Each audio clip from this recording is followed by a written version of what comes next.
Rohit Pawar police महासंचालक सदानंद दातेंच्या भेटीला अजितदादांच्या अपघात प्रकरणातील तपासाबाबत भेट।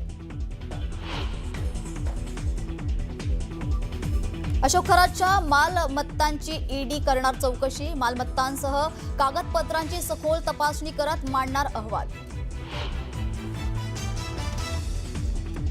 भोंदू खरातचे बिल्डरच्या मदतीने व्हायचे कोट्यावधींचे व्यवहार, एका बिल्डरचा 300 कोटींचा व्यवहार संशयाच्या भोवऱ्यात। नाशिक पुणे यातील 5 जण हवाला रॅकेटमध्ये सहभागी असल्याचा संशय। भोंदू अशोक खरातच्या घर आणि कार्यालयावर छापा, तृप्त बाला बंगल्यातून अनेक आधार कार्ड, पॅन कार्ड जप्त, बनावट बँक खाती उघडण्यासाठी कागदपत्रांचा वापर केल्याचा संशय। पार्थ पवार कृतज्ञ, कुटुंबाच्या पूर्व पुण्याईवर झालेला खासदार। काँग्रेसचा पार्थ पवारांवर हल्लाबोल, काँग्रेसच्या डाऊनफॉल बाबत केलेल्या टीकेवरून सुनावले खडेबोल। बारामतीत काँग्रेसने उमेदवार देताना विचार करायला हवा होता। अजित पवारांची 15 वर्ष काँग्रेससोबत काम केलं होतं, भुजबळांचा काँग्रेसवर निशाणा। धाराशिवमध्ये चारित्र्याच्या संशयावरून पत्नीचा खून, 8 वर्षांच्या मुलीलाही कुऱ्हाडीनं वार करत संपवलं। मुख्यमंत्री देवेंद्र फडणवीसांच्या हस्ते दहिसर ते काशीगाव मेट्रोचं उद्घाटन, उपमुख्यमंत्री एकनाथ शिंदेंसह परिवहन मंत्री प्रताप सरनाईक आणि इतर नेतेही उपस्थित। मुंबईकरांचा प्रवास आणखी सुसाट।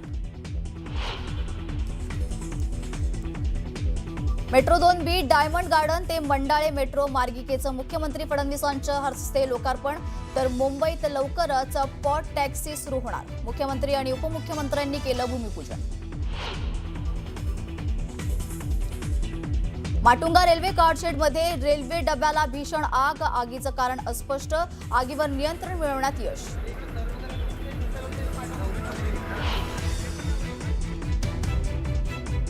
मालाड पूर्वेत निवासी संकुलात बिबट्याचे दर्शन, रहिवाशांमध्ये भीतीचं वातावरण, पार्किंग परिसरात बिबट्यात सीसीटीव्हीत कैद।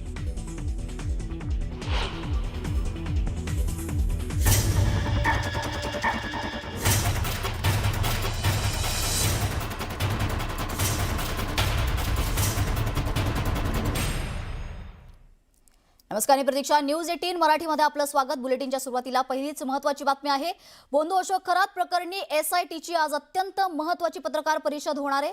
थोड्याच वेळात ही पत्रकार परिषद होणार आहे। यावेळी एसआयटी अशोक खरात प्रकरणी काय खुलासा करणार हे पाहणं अत्यंत महत्त्वाचं असणार आहे। दरम्यान खरात प्रकरणातील तपासाची दिशा आणि नवा खुलासा होण्याचीही शक्यता आहे। अशोक खरात प्रकरणानंतर एसआयटी पहिल्यांदाच माध्यमांसमोर येणार आहे। याबद्दल अधिकची माहिती देण्यासाठी आपले प्रतिनिधी लक्ष्मण घाटोळ आपल्यासोबत आहेत। लक्ष्मण, काय सांगाल, आज एसआयटी पत्रकार परिषद घेणार आहेत आणि काही महत्त्वाचे खुलासे करणार आहेत?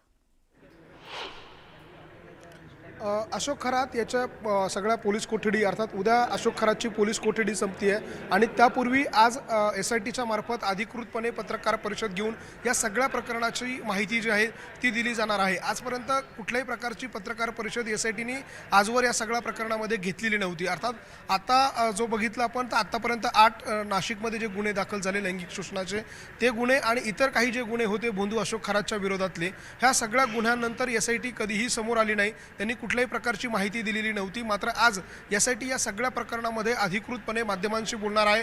पत्रकार परिषद घेऊन भोंदू अशोक खरातच्या या सगळ्या कारनाम्यांचं उकल जी आहे ती त्यांच्याकडनं केली जाईल। भोंदू अशोक खरातचं जे काही कारनामे होते त्याची अधिकृतपणे माहिती दिली जाणार आहे। महाराष्ट्र पोलीस अकादमीमध्ये जे तात्पुरत्या स्वरूपामध्ये एसआयटीचं कार्यालय स्थापन करण्यात आलेलं होतं त्या कार्यालयामध्ये ही पत्रकार परिषद होती, त्याची तयारी आपण बघतोय दृश्यांमध्ये। या ठिकाणी एसआयटीच्या अधिकाऱ्यांना बसण्यासाठी अशा स्वरूपाची व्यवस्था करण्यात आलेली आहे। मीडियाच्या सर्व माध्यमांप्रतिनिधींना या ठिकाणी निमंत्रित करण्यात आलेलं आहे आणि अशा पद्धतीनं अधिकृतपणे एसआयटी आज पत्रकार परिषद घेऊन भोंदू अशोक खरातच्या बाबत माहिती देणार आहे। एसआयटी ज्या पद्धतीनं तपास करत होती गेल्या काही दिवसांपासून प्रचंड गोपनीयता पाळली जात होती। गोपनीयता पाळण्यामागचं त्यांचं कारण असं त्यांनी सांगितलं होतं की यामध्ये लैंगिक शोषण झालेल्या ज्या महिला आहेत, ज्या पीडिता आहेत, त्या महिला आहेत आणि त्यांच्या वेगवेगळ्या कौटुंबिक वाद यामुळे निर्माण होऊ शकतो, त्यामुळे त्यांची आयडेंटिटी जी आहे ती समोर येऊ नये किंवा अनेक गोष्टी आहेत त्यामुळे आम्ही समोर आलो नाही अशा प्रकारचं असल्याचं आजपर्यंत त्यांनी सांगितलं. मात्र गेल्या 2-3 दिवसांपासून ज्या पद्धतीने SITचा तपास अपेक्षित होता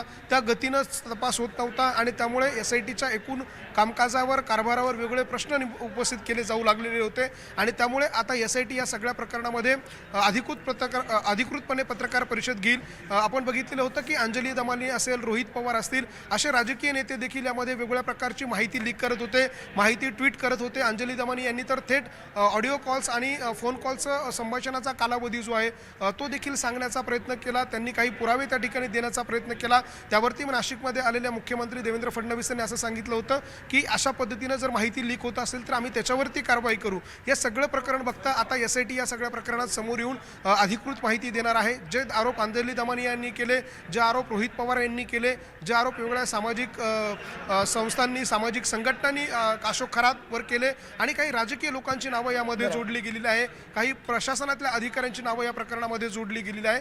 या सगळ्या प्रकरणावरती आज अधिकृतपणे खुलासा होणं अपेक्षित आहे आणि त्यासाठी आज या पत्रकार परिषदेचं कदाचित आयोजन असावं आणि ज्या पद्धतीनं माध्यमांच्या द्वारे पत्रकार परिषदेच्या माध्यमातून वेगवेगळ्या प्रकारची माहिती समोर येते त्याला अधिकृत कुठलाही आधार नव्हता. मात्र आज अधिकृतपणे ही सगळी घटना आहे, हे सगळं प्रकरण जे आहे ते समोर येणार आहे. निश्चितच धन्यवाद लक्ष्मण दिलेल्या सविस्तर माहितीसाठी. याबद्दलची अधिक अपडेट्स तुमच्याकडून घेतच राहू.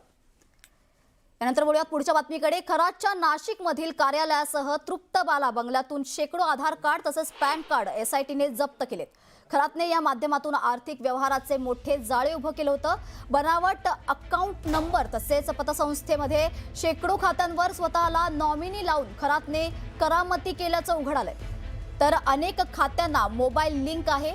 खरात या आधार आणि पॅन कार्डचा वापर बनावट बँक खाते उघडण्यासाठी करत होता. प्राथमिक तपासात 131 बनावट खाती पतसंस्थांमध्ये आढळून आली आहेत. तर अहिल्यानगर, नाशिक तसेच पुणे जिल्ह्यात अजून काही बनावट खाती खरातने उघडल्याचा संशय देखील या ठिकाणी व्यक्त करण्यात येतोय.